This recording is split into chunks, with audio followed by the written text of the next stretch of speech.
Assalamualaikum warahmatullahi wabarakatuh. Alhamdulillahirabbil alamin. Allahumma shalli ala sayyidina Muhammadin wa ala ali wa sahbihi wa dzurriyyatihi wa atbaihi ila yaumiddin, amma ba'du. Segala puji milik Allah, Zat yang telah memberikan keindahan kepada apa yang diciptakannya, seperti apa yang telah dilihat oleh hadirin para pecinta Nabi Sallallahu Alaihi Wasallam.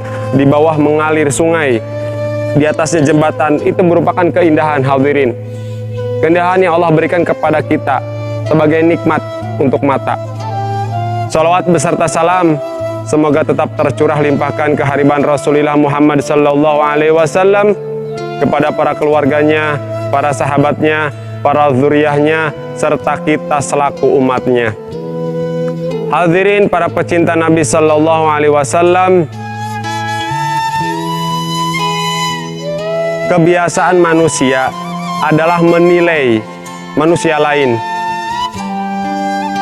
Ketika ada sesuatu di orang lain, meskipun sebesar upil akan terlihat, meskipun sebesar semut di seberang lautan akan terlihat. Tapi ketika gajah ada di pelupuk mata, tidak terlihat. Keluar daripada penglihatan kita.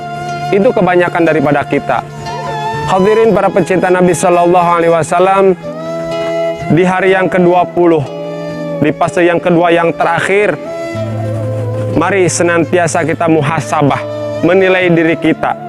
Kalau memang itu ada pada diri kita, maka nyahkanlah, maka hilangkanlah sifat-sifat itu. Karena apa? Karena itu akan berdampak tidak baik dengan amaliyah ibadah kita.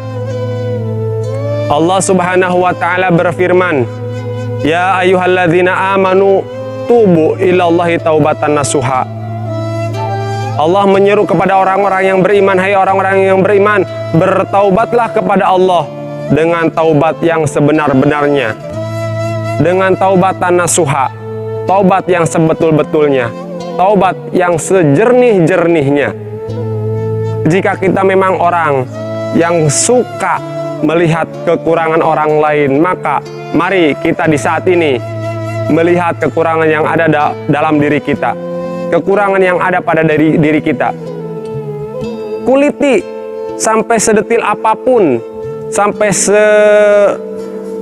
serinci-rincinya, bahwa kita kuliti kekurangan kita. Dengan apa? Dengan taubat. Taubat yang bagaimana? Taubatan nasuha, taubat yang sebetul-betulnya, taubat yang sebaik-baiknya.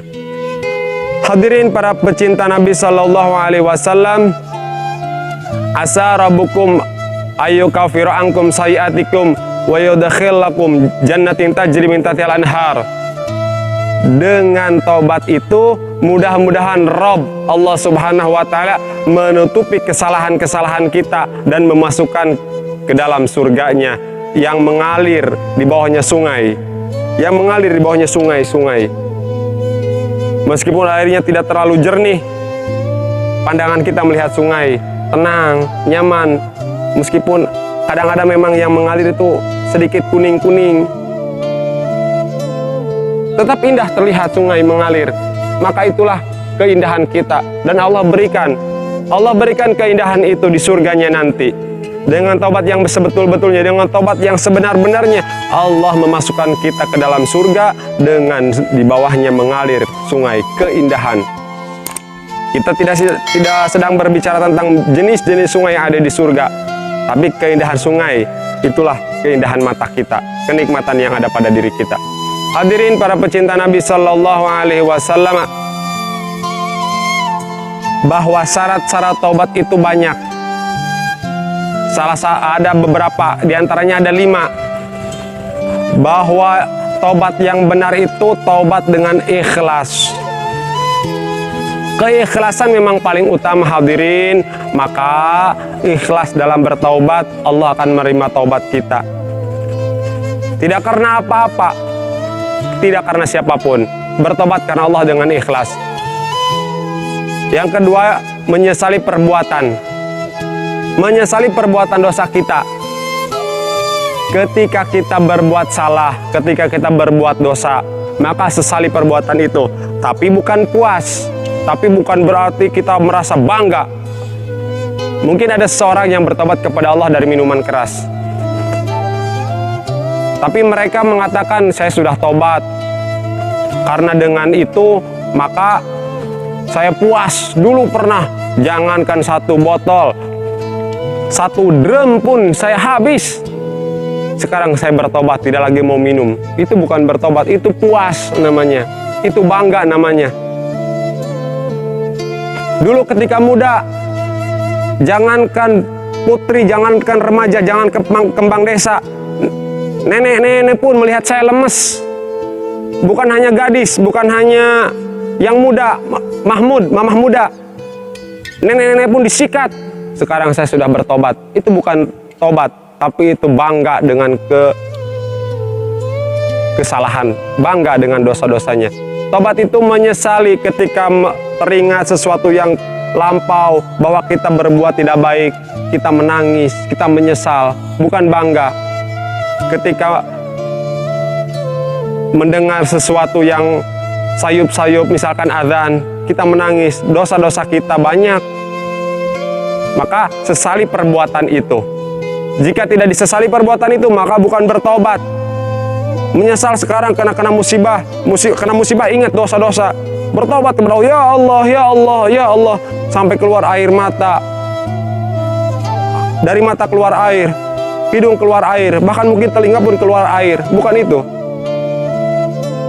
Maka bertaubatlah kepada Allah dengan menyesali kesalahan dan dosa-dosa di masa yang lalu. Berikutnya, syarat taubat yang keempat, tidak mengulangi dosa itu. Dosa yang kita lakukan disesali, tapi besok dilakukan lagi. Dosa yang kita lakukan sekarang, besok menangis, besoknya lagi melakukan lagi. Itu bukan tobat namanya. Itu ngaledek ke Allah. Itu menghina Allah, mencerca Allah secara terang-terangan. Hadirin para pecinta Nabi Shallallahu Alaihi Wasallam, dan yang terakhir, menyerahkan barang kepada orang yang dulu pernah kita zolimi. Misalkan itu ada kaitannya dengan hakul adami. Pernah nyolong HP, ya Allah saya tobat, dari dulu pernah menyolong HP. Nanti kakawak baik, tadi bikin nikah jal mana, garong. Bukan tobat yang sesungguhnya. Dulu saya pernah tobat, ya Allah, pernah mengambil yang bukan hak saya, mengambil 1 kurma. Kembalikan kurma itu, ganti dengan kurma yang lebih baik. Dulu ya Allah, ingat saya dosa kitab kuning Tijan. Dulu saya pernah belajar Tijan, kitab itu saya curi dari teman. Ilmunya sudah saya dapat. Saya bertobat ya Allah, tapi kitab tidak dikembalikan. Kembalikan, ganti dengan kitab Tijan yang baru. Dulu saya pernah nyontek, bagaimana? Kembalikan contekan itu. Sudah lampau, tobat kepada Allah, minta halal kepada orang yang dicontek. Orangnya halal, orangnya menghalalkan contekan itu. Bertobat kepada Allah dua-duanya, yang memberikan contekan dan yang mencontek. Tobat yang sesungguhnya adalah mengembalikan hak orang lain ketika hak orang lain kita ambil. Atau kita pernah menzolimi teman, tidak salah tidak apa, kelepak kepalanya. Maka minta ridho kepada teman tersebut karena kita sudah tobat. Ya. Ada yang lain, misalkan tidak salah tidak apa, anak kecil cubit, nangis. Maka anak kecil itu kita pinta ridhonya. Hadirin para pecinta Nabi Shallallahu Alaihi Wasallam, menguliti aib sendiri, artinya kita bertobat kepada Allah dari segala kesalahan. Yang pertama, niat dengan ikhlas. Yang kedua, menyesali perbuatan dosa, berhenti dari perbuatan dosa itu, tidak mengulangi lagi, dan mengembalikan apa yang kita ambil hak adami dan meminta ridho kepada orang yang kita zolimi. Terima kasih, mohon maaf. Di hari yang ke-20 mudah-mudahan Allah menguatkan iman kita, menguatkan hati kita untuk bertobat dengan sebetul-betulnya. Dan Allah menerima puasa kita di hari yang ke-20. Insya Allah mudah-mudahan kita masih bisa ketemu di hari yang lain. Wallahul muwaffiq ila aqwamit thoriq. Wassalamualaikum warahmatullahi wabarakatuh.